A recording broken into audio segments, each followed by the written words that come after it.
Ini jujur, review jujur tak tipu Tak sedap saya cakap tak sedap. Sedap saya cakap sedap Inilah dia set menu Ramadan special di Oppa Zuzu Kuala Lumpur. Okay, so apa yang kami order hari ni adalah set menu mud crab set C So apa yang kita dapat hari ni? Nasi goreng Cina ni boleh makan 3 hingga 4 orang. So, set ni sepatutnya boleh makan 5 hingga 8 orang makan. Sebab apa? Sebab dia ada bagi nasi goreng and dia bagi lagi nasi putih unlimited refill.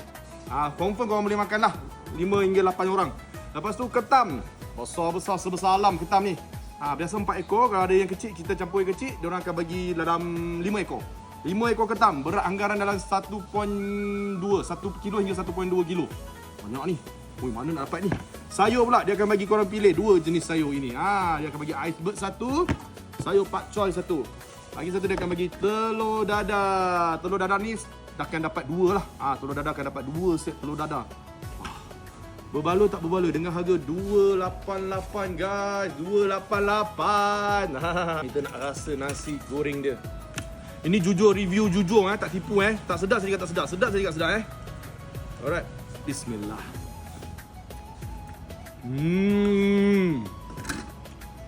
Wow, rasa wok hei tu rasa yang kita takkan dapat kat kedai-kedai lain Memang Chinese style. Memang nasi goreng Cina the original Chinese style. Sayur. Ini garlic goreng Nampak? Crunchy ni. Sangat crunchy. Bismillah. Wow. Ada pula telur dadah.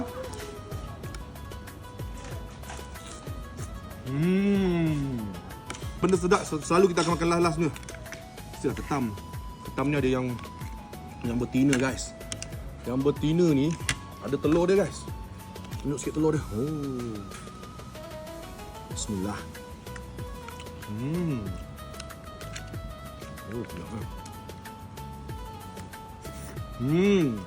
Ketam kita pakai hidup-hidup. Ada dalam aquarium tu lagi nampak. Fresh.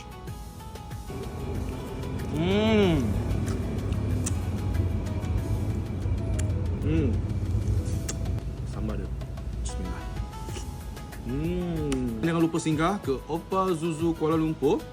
Untuk bulan Ramadan ni, diorang buka tak ada cuti. Makanan semua sedap-sedap. Memang terbaik. Kalau korang nak buat group, family group ataupun kawan-kawan ramai-ramai, memang baloi. Alright, itu saja saya. Assalamualaikum. Bye.